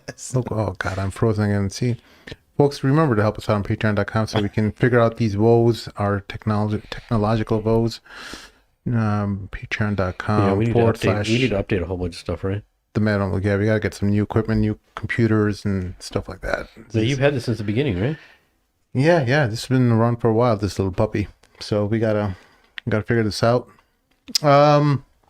Mamluks Bros. I'm gonna hide his name. I had a question. I was wondering you can help me answering. All of you, alhamdulillah, are married men with multiple kids. Allahumma barak, and alhamdulillah have wives as well. I too am married, 26, and have one kid, a daughter, and work as well. I was wondering if there is any advice you could offer young working professional brothers who are involved in the community, who serve their family but are kind of feeling lost. What I mean by that is that I grew up without my dad in the picture. My parents were in a nasty divorce, and she had a restraining order on him. It wasn't until I was in college that I began having a relationship with him. Growing up, I did not have any male role models who served as father figure roles. coaches, teachers, or shuyukh. But now, as an adult, when I would need my own father to guide me or help me in my journey in manhood and fatherhood, he's in that space to do so. He lives overseas. I do talk to him regularly, but there is a generational disconnect, but he's trying his best. Any advice you would give would be truly appreciated. How many And- wives did you say you got? So what's the advice he's looking for? One wife, one kid. One wife, one kid. But what's the advice he's looking for? How to be a man? No, just I think he just feels lost in just a little bit of direction. In But lost terms in of what? in finding some kind of a role Purpose? model or a father figure, I think that's what I understood. And I think, look, even with fathers that we have, that we love and respect, stable fathers who've been with us our whole lives, myself, Sheikh Amr, and Mort. Sheikh, your father's good? Still here. Yeah, mashallah. So I can't speak for all you guys, but as grateful as I am to my father for making me who I am today, I still look at the best ideas, the people who have the most wisdom, the most experience. I don't get religiously connected to any specific personality. I try to be open-minded. I try to love and respect everyone, and try to look for that goodness in someone's heart, that sincerity in whatever advice they're offering. But knowing that human beings are fallible, and knowing that they can make mistakes, and you do your best to, first of all, being sincere yourself, because in order to identify a sincere person or a truthful person, you have to be a truthful person to yourself, and that will help you identify other truthful people. People always say, well, who do I trust? You tell me to go to a sheikh, then that sheikh turns out to be a scumbag, or some whoever else you're telling me. The mark of sincerity is identified from within you. Your fitrah. The more honest you are with your core being, your fitrah, your understanding your faults, your shortcomings, the more inclined you are to being a truthful person and identifying that same mark of truthfulness in other people. And that's how I identify people I can look up to, and that's why I'm. Is that a question? So the question is, how do I find that father figure who has been missing in my life? So even though we've had good fathers, what I'm telling you is that because we've had good fathers, we still look for other wisdom from other men, and we try to find the best ideas so that we become strong and we pass on the best wisdom to our children, because that's ultimately that's the way humanity progresses, that you're passing on this knowledge that's come from generations and been imparted on you, and hopefully if you do everything you're supposed to do right, your children will inherit that and make another generational leap, so that your progeny, the entire generation that's following you, whether your grandchildren, great-grandchildren, they're all elevated. Like, you've given them knowledge that other people, that they couldn't have gotten from other people, because they've gotten the most valuable knowledge that was inherited through suffering, right? That ultimately, we as human beings, we inherit this wisdom through suffering. There's no wisdom that's really inherited from any other way. You're right. So in order to change those railroad tracks of terrible consequences from bad decisions, you impart good wisdom to your children so that they don't make the same mistakes, and hopefully they take good advice. So, but based on the lengthiness, Sim, I think of what he's actually asking is, how do I fill the void that I have, that I don't know what the magnitude of it actually is, of not having a father in his life? I think that's what his actual question between the lines actually is. Yeah. Because the actual thing is that he, Allah cure his heart and send tranquility to his heart. Having that yearning is actually causing him to question, and that question may be coming out in many forms. Maybe I may be wrong, but what I'm sensing from the question is, how do I fill this void that I have because I think something's wrong with me? And look, that's the important part of having a father in your life. No matter how much your father taught you or didn't teach you, the presence of a father in the house is a humongous thing in life. in life. And your house is impossible when you get older. But you probably sense this. Like, there's so many things that see, this delayed onset of knowledge taking place in implementation is a beautiful thing for human beings. How many things make sense to you after you have children? Yeah. And you actually like envision Actually your father live through it, yeah. You're like, oh my god, he was right. Oh my god, my mom was right. Yeah. So that delayed onset of learning is extremely important, and you have to have your eye open to see, oh my god, I'm doing this exactly like he did. I'm doing this. Of course, I wouldn't have it any other way. It takes a lot of awareness. Yeah. So what he's, sorry to cut you off, what he is feeling the voidant is of that missing that he had. And he's trying to reconcile. I feel like he's asking like how he should proceed as a community he member. Is, but I think the actual question where it's actually stemming from is that void that he's trying to fill. Yeah. That he doesn't know what that void probably is. You know, and I think the first thing is, look, one thing that you have to that someone in this situation has to understand, especially if they're trying to be a good father, and they are a good father. You know, I'm hoping his brother. You know, by the way of the question, he seems like he's really sincere about being a good father. Mashallah. The first thing is, number one, it's hard to tell this to people, you know, it depends who you're telling this to, but not having a father in your life, or if you did have a father and he was like extremely abusive and whatever the case is, and not there, right? Those things, there's light at the end of the tunnel, because a majority of those things are not going to be repairable. You're going to be able to cope with those eventually. You're not going to be able to ever repair that kind of stuff. But the light at the end of the tunnel is, number one, the person who yearns for that basic need and is patience, Allah subhanahu wa ta'ala is going to reward them of manifolds of something they can't imagine. Number two is Rasulullah's life is very, very relatable, right?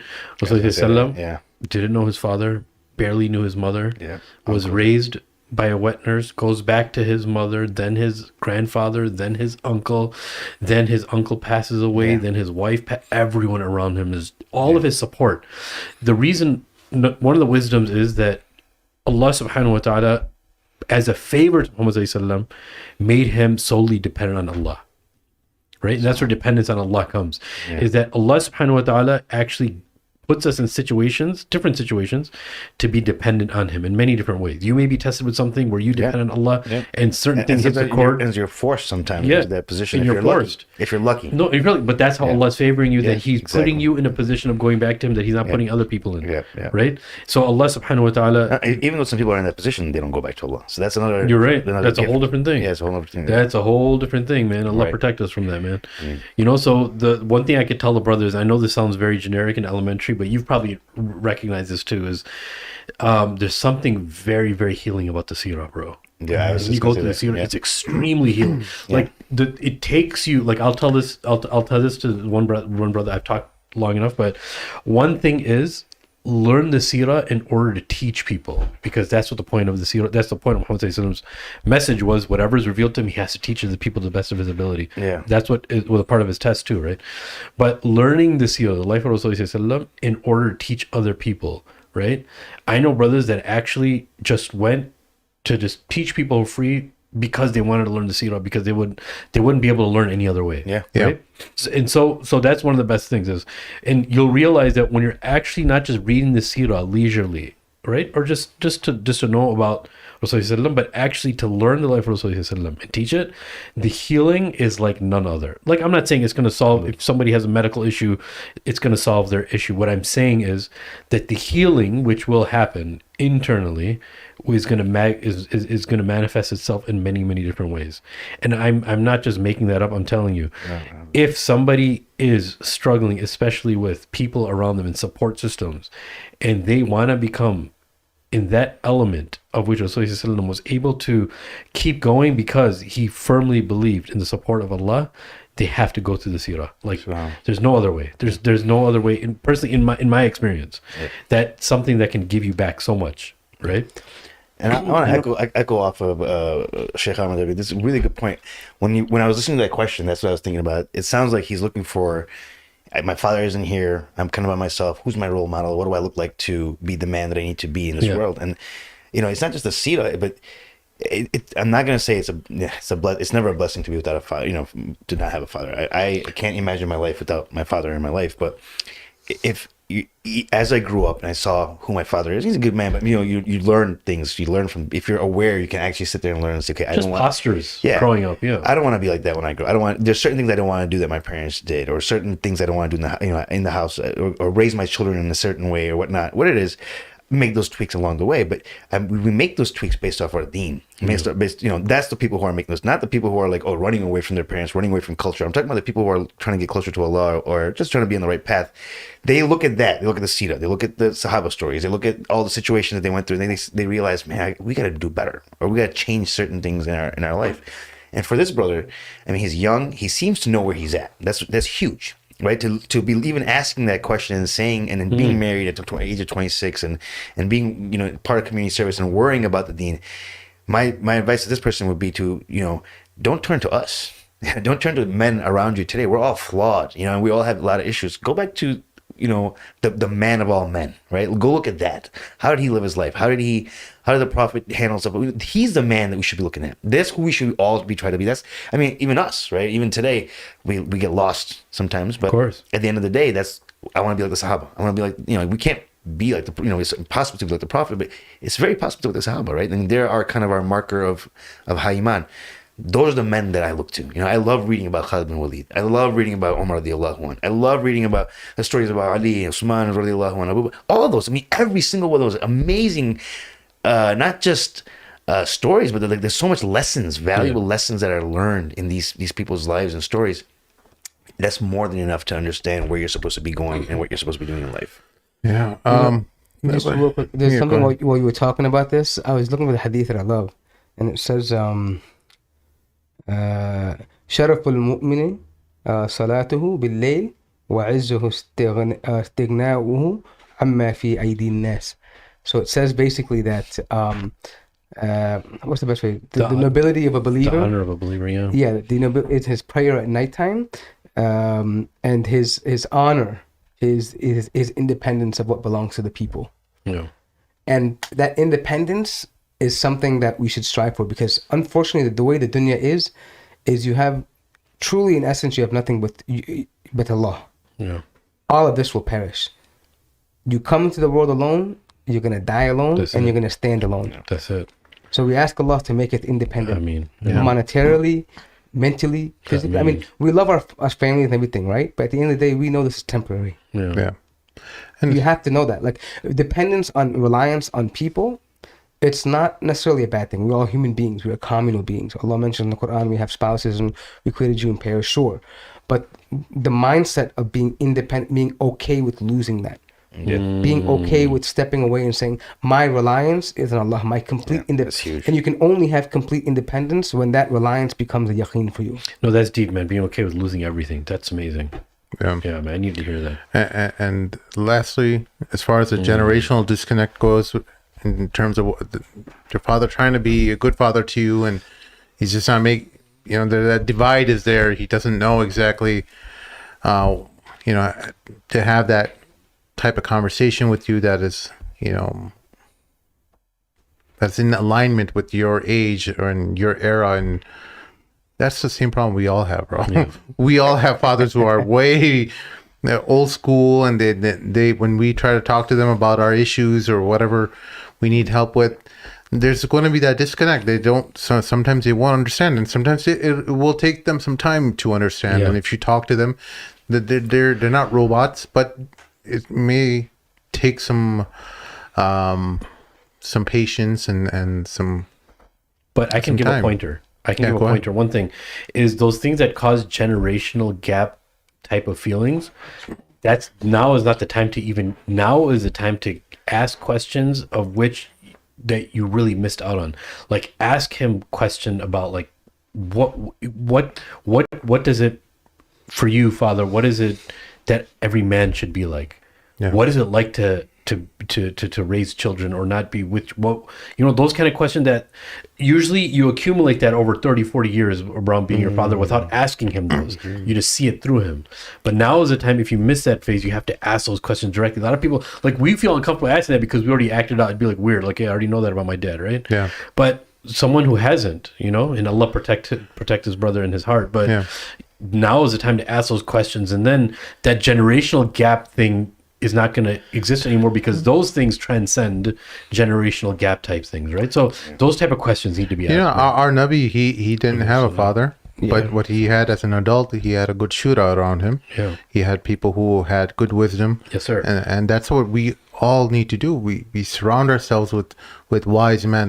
And that's something that, I mean, look, I'm not promoting Patreon. If you really want to be part of our TMM WhatsApp group, we have a lot of good people who can share good advice with you. If you have some, if you're struggling with some issue, there's look, when you're alone out there, I'm not saying we know everything, we're going to be able to help sort things out for you, but in terms of you wanting some strong people around you, some people who can give you some good nasiha, inshallah, I would just email us at the Mamluks at gmail.com, and we'll add you in the WhatsApp group, and Plus, hopefully you'll be around some brothers who can give you good advice. At the very least, Sheikh Amr can make the honest tears at Qiyam al-Layl for you, so that would be a wonderful addition for you. But I mean, I was thinking about that. There's a hadith, and it's not related to this directly, but I think you can derive some benefit. You know the hadith about, like, how when you find something you dislike in your spouse, like the qualities, remember the good, like find the good things, because there'll be certainly something good you can take from them, right? I would say apply that to your father too. Despite all that's happened, right? There's certain gems that you can take. There's character. Everyone has some good and bad in their character, right? But try to find out what that, when you remember your father and approach him, remember the good, for example, the good things he's trying to do, right? Because that will help you understand him, right? But from an Islamic perspective, we don't have those conditions to respect your father and love your father. There isn't. Just your father's your father, your mother. There's no such thing as, the father had to be good to you, or if he didn't feed you, or if he wasn't there for you. I mean, back in the day, a father used to leave dawah. He's gone for 20 years, comes back after a war. He doesn't even recognize the children. I mean, that was pretty common, right? Those kids didn't wake up and say, I didn't know my father for 20 years. I think what you're talking about right? is the rights that a child has to the father, and the rights the father has to the child, right? And those things are concrete. You can't change those. Exactly. But I think if you want to... But respecting them and loving them too at the same time, right? And I think that, like, if you want to take advantage of that time that you have left, because we don't know what's guaranteed to us. And one of the most common things that people will tell you when they lose a parent is, I wish I spent more time. I wish I asked them more questions. I wish I knew more about them, right? So here's that time that, you have someone who is not, for whatever reason, was not present, and now you have this golden opportunity to find out about him, his legacy, what he missed, even ask him things like, hey, what was the hardest part about this for you?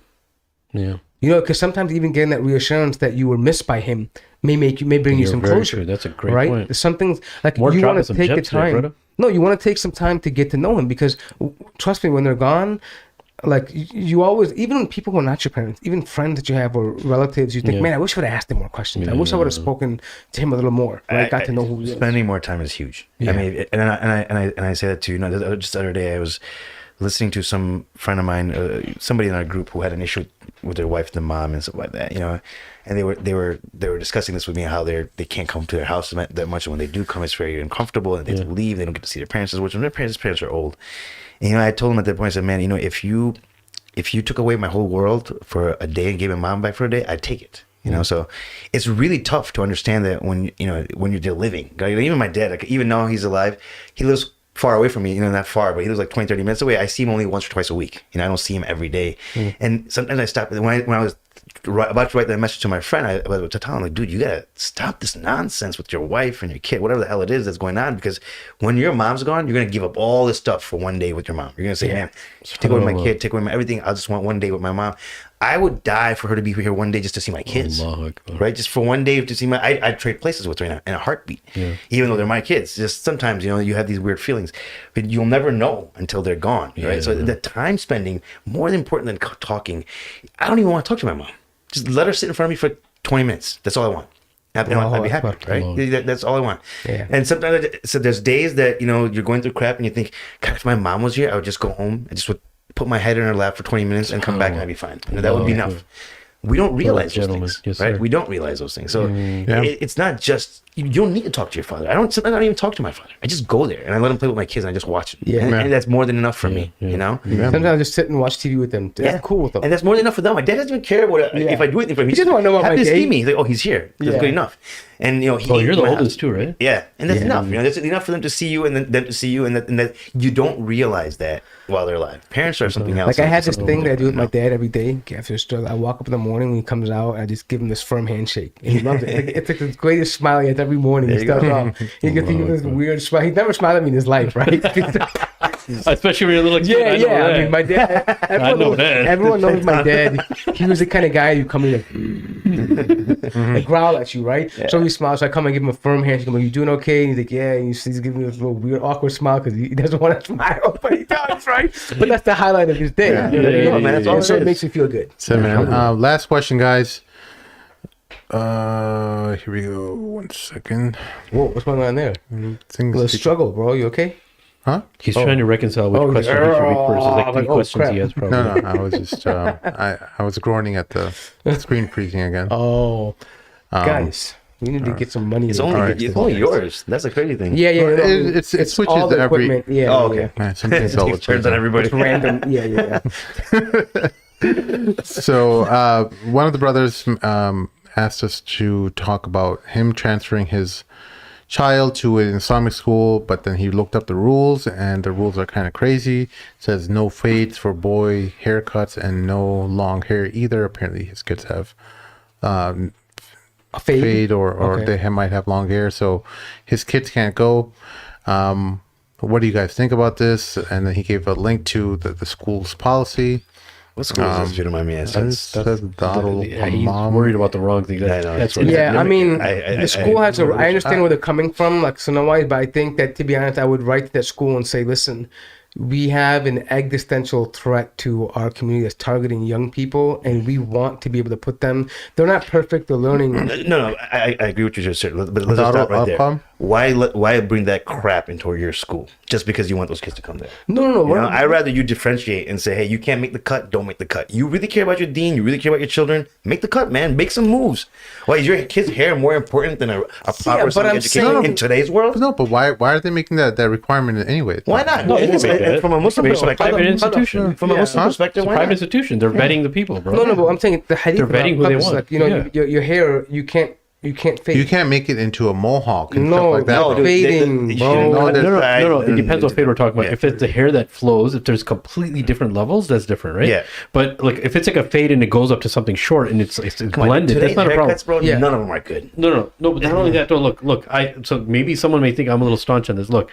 There always has to be a school. Like my personal thing is that if you want an Islamic school that's going to be a differentiated Islamic school and have secular and all that, I really, really think that you have to have stringent. Because look, the Islamic schools that I've been to, they're like public schools, but just have Islamic studies here and there. Nobody cares really about Islamic studies anymore because of all these things that already came in, and you got to cater to the people. So if you're in a money deficit and having an Islamic school is a way that you're thinking you're going to make money, don't open an Islamic school. Yeah.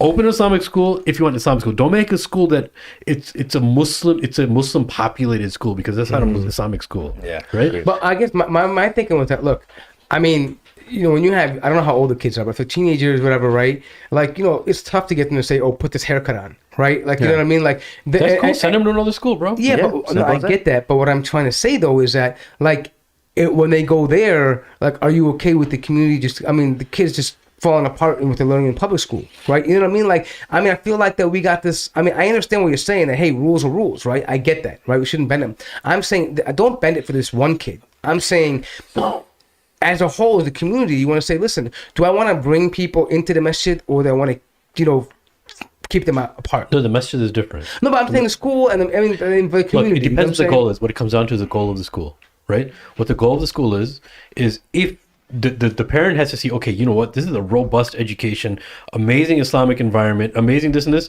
You know what? We're willing to make that sacrifice. But if we want to have there's mediocre Islamic schools, there's maybe low grade stuff, there's all kinds, right? There's a madrasa, there's a Islamic. So what I'm saying is this, look. Can I be honest, bro? Yeah. I went to a private school as a Muslim. Me and Simon the same way. I know. It was horrendous. Okay, but not hold on, let me get it. The shit was nasty. Okay. And the place was falling apart. Yes. And we had no teacher for like 2 months. Okay. And that was a different time. Come all on. the haram stuff I learned in that goddamn school. Wait, you went in Islamic school when that was a Let him guinea finish. pig. Hold on. That was a Let- guinea let- pig school. let- No, let's whatever finish it this. is. You learn all the haram stuff. Go ahead. No, but what I'm saying though, at the end of it, when it came out though, Yeah. I still look back and I'm like, just being around the other Muslims in the community, that set a certain level of expectation of me internally, like meaning that hey, I'm a Muslim at the end of the day. It gave me a certain pride of being a Muslim, even though I was doing dumb stuff, right? Whatever it was. But there was still some consciousness that, hey, you know what? It's like the Sunday school thing. I'm doing all kind of crazy things in the weekday. But you know, that those moments of tarbiyah that you kind of you hate that moment, but as you get older you look back and say, man, I learned that when I was younger. I mean, things that we take for granted that people don't know how to read, right, or just knows basic stories of Sahaba or hadith. These things we learned when we were kids. It stuck with us, right? And I was doing bad shit. Everyone here, I mean, I don't know about you, but everyone here knows I was a bad kid. I was that kid that you told them stay away from this kid. Like I was robbing and stealing, taking people's money, you know, bashing people's fingers through doors. I mean, beating people up. I was doing crazy stuff. But what I'm saying though is that it's still when I got older, those things stuck with me, and I look back, I'm like, yo, if I didn't have that, I would be long gone, bro. But Mertz, the times have changed. That's for sure. And you were the guinea pig school, but then look, even the mindset of Not the kids was school. very different back then. Yeah, the kids. That's what I'm saying. Like today, There were people who were all types of haramis back then, but they had respect for Islam, bro. Yeah. Yeah, Yes, bro. they do. Much more than today. No, today. Now? It's a different time, Mertz. Now is way different, bro. I'll give you my personal example, and I'm I don't know. willing to throw myself out there under the bus for this, but I don't care. I'm super traditional. Yeah. And I'm just very super traditional. You respect could call that. me in the I respect Dehumanizing that. school style. But I send my kids to Dar Islam. Yeah. And one of the reasons I send myself to Dar Islam is because of their stringent rules weeds out the people that I don't want my kids hanging out with in the Muslim community. And I know it sounds bad. I know I want to give other Like, Muslims. what are some of the rules?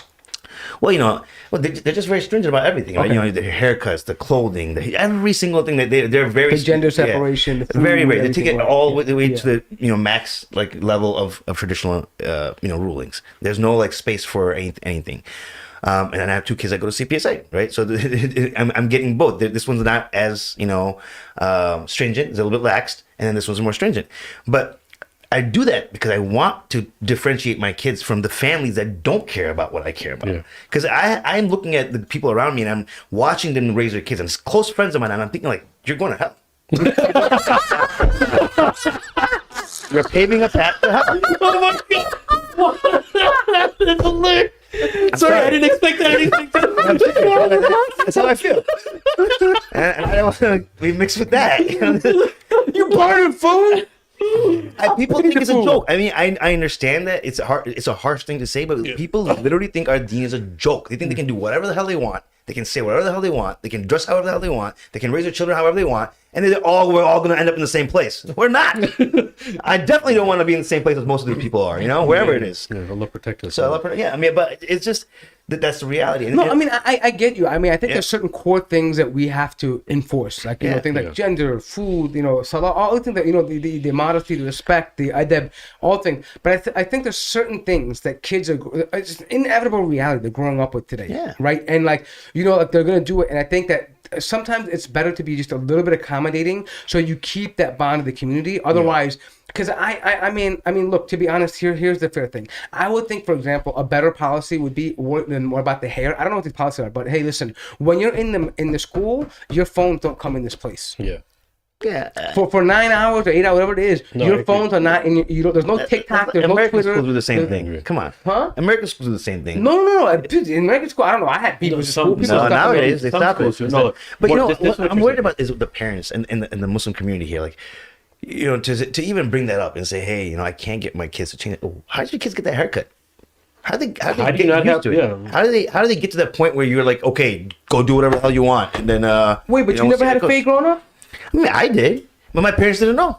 They No, didn't but I'm know I saying- was wrong. If they knew it was wrong, they would probably stop me. No, we put Topio over it. Yeah, but that's what okay, so But you know what? Let me tell you something. I didn't get a fade until I was like 18, 19 years old. Because until hell then, no, bro. my parents used to cut my hair. They used to take me to the Oh, barber no. shop. See, I had a and fade. I had to get whatever they told me. No, to get, I mean, yeah, when I was like 16, 17, I started when you getting started paid. doing it, right? Yeah. Yeah, But what I'm okay. trying to say is that, but I'm saying with the kids these age, right? Like, it's kind of hard. You can't, and there are people, like, there are parents who they maybe they feel bad about their own upbringing. Like, listen, I don't want the same for my kid. Yeah, no. Right, and they don't know better. There's a lot of things. So more look, when you're talking about like it being accommodating, look, if the school, look, that's why I said it has to check all the marks. If the school has a robust system and it has a good Islamic environment and they're talking about contemporary issues, how to talk about all these things, and because there's a lot of schools that are incorporating that now, right? Like how to deal with this whole onslaught of the extreme right and extreme left, atheism, all that kind of stuff, LGBTQ issues, and they're having good, pronounced, conversations and discussions with the students. Have a good school counselor that are preferably a few counselors that are able to deal with all these things and these issues and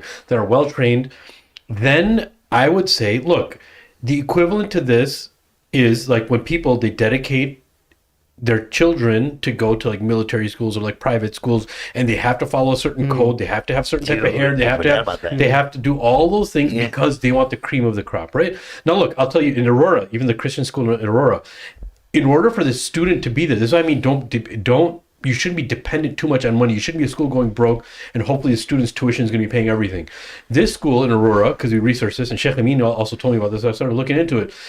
They interview the student, they interview the mother, they interview the father, and they interview them together. They vet everybody in the family. Went through high school like that. yeah. You did? Yeah, Northwest Prep. I went to Benedict for a little bit. Yeah. They have to interview and they have to vet the parents to make sure this is going to be a good candidate to be in our school, right? So there has to be some schools like that. I think it's about time. But if you're not okay with that, that's totally up to you. But there's other options too, bro. Yeah, there's a lot of schools that these people can send their kids to. So I'm saying, what if there's like a... Most schools have that. Like, you can't wear certain type of pants. You can't have certain type of haircut. You can't do like this. What if you're in an area where like it's the only Muslim school? Yeah, then you got to make a follow decision, the rules, bro. man. Look, the guys who go to military school gotta follow the rules, right? You're in the guys who go military to school, bro. Yeah, but whatever it is, it's They're school. attempting to Come do on, same something, thing. right? Yo, when I was And in they high school, have I had to rules. wear a tie and a jacket and a blazer every single day. I couldn't have a messed up haircut. I had all these rules. But I paid for this school. I paid a lot of money to go to this school. It's like so stupid crazy, right? I'm paying to get something good. Why not? If you're willing to pay to go and get something good out of it, take the whole thing. Yeah. Why do you want to go and make changes to something that's really good? And that's petty, bro. Haircut. You tell your kid to shave his head. Who gives a... No, but here's the thing. It's hair, bro. You're dealing with kids these days. They're not the same as ours, bro. I think the brother has a point. I think there has to be some level of, at least, we're not talking about inclusiveness in the sense of we're allowing any kind of, crazy families inside, but generally, what at least as an administration you should, at least if I was the parent of these children, I would go and talk to the administration and say, hey, look, my kids are good. This is who they are. I would probably bring them along and have them meet the administration. And my philosophy on rules is that they're generally guidelines, and even with even with my own experience, not real that bad. even with like private schools, you could generally kind of A little sip here is not a problem. So no, anyway, look, That's how the message should be. I agree. Look. But if a school has its rules, you have to follow it, bro. Like, I understand. A masjid is open to everybody. I agree with that. Well, look, we're not talking about people doing haram. We're talking about children, bro. We're talking about children. This is the slow... children who already don't want to be part of. I know, but this is how you slowly deteriorate the deen. You say, okay, what this guy can't do it, bro. Let's push it back a little bit. This is not the deen. Let's push it back. This is not dress code, bro. This is dress code. The dress code is not something part of the deen. Islamic laws. No, it's not Islamic laws, Why not? bro. It's many people have already You talked about shouldn't it. have shaved heads on the side. It doesn't matter how many people in the masjid come with those weird shaved heads and the peacock head on top. It's still wrong. Those hadith are about tribal haircuts that were in pre-Islamic Arabia. There's many scholars have talked about it. only Mufti believes, bro. No, bro, don't put that I on think Mufti there is. There's many scholars who talked And about even long hair when it looks like a uneven woman's hair. that there's a they were problem. talking about was Yeah, if you come related down to here, bro, tribal haircuts. People that But these are like that, man. That This were is the inherited tribe from of the Jahiliyyah. gay people that they're copying most of these haircuts. That's what it is, right? Most of the haircuts you see today in the masjid are from the gay people. Like you see, you know what I'm talking about? Talking about those guys who shave their heads and those weird, things going on top. The way they dress, those little slim clothes that they wear, really tight pants and all that, all from the gay people community. yeah, it's true. It's a tribe. Well, look, that's It's a trap. It's a gay tribe. everything, even including what you're wearing, was probably designed by a gay guy. Nah, I'm not. The Rock's not gay. I checked. I design my own shirts, so you see, No, No, I see what you're saying. I see what you're The saying. vast majority of I did not know passionate shirts. No, just because assembly. I agree with you on that we have to be part, fair. Just because some scholars took from that. I'm not challenging you, bro. Look, all I'm saying is this. Yeah, you are. Just because some scholars Don't be a said pussy. that Yeah, you are. the hair levels thing can is take it. is they took from their own understanding that it was just a tribal thing. It doesn't mean that everyone is going to be following that ijtihad. It doesn't mean everyone's going to be following that verdict, right? That's true. So what I'm trying to say is, look, as far as dawah initiatives, as far as masjid initiatives, all these things have to be welcoming. Yeah. But if you're trying to form a school and you're trying to make a school with certain conditions, Standards. and it's not open to the public, it's private, right? Yeah. And number one, in all fairness, if it's a school that's needing funds and all that, then they can't make rules like that. I get it. But if it's a school that's very well backed and they're like, no, you know what? This is our standard. This is what we're doing. This has to be abided. And even if it's not Islamic, right? Yeah. Even if it's not, all the rules aren't Islamic, but they have rules, we have to follow them if I want my children to be there. People- I have to have a conversation with my children and be like, hey, you know what? We're going to this school because this is really, really good for you. Right? And these are the standards that you have to follow. But when you're out of school, you don't have to follow these standards because this is specific to the school. How are my kids going to learn how to respect going into environments and not environments and adhering to certain lifestyles? Obviously, if it falls according to Sharia, if they can just do whatever they want, this 10-year-old kid, oh, he's here. Yeah, we can't send my kid here. He's 10 years old. Like, what the heck does that kid know in the first place? You have to put him in a situation where he has to follow rules, bro. We also know of certain schools in the Chicagoland area Yeah. of certain communities, I'm not going to mention their names, but they have really unruly kids. Yeah, I know.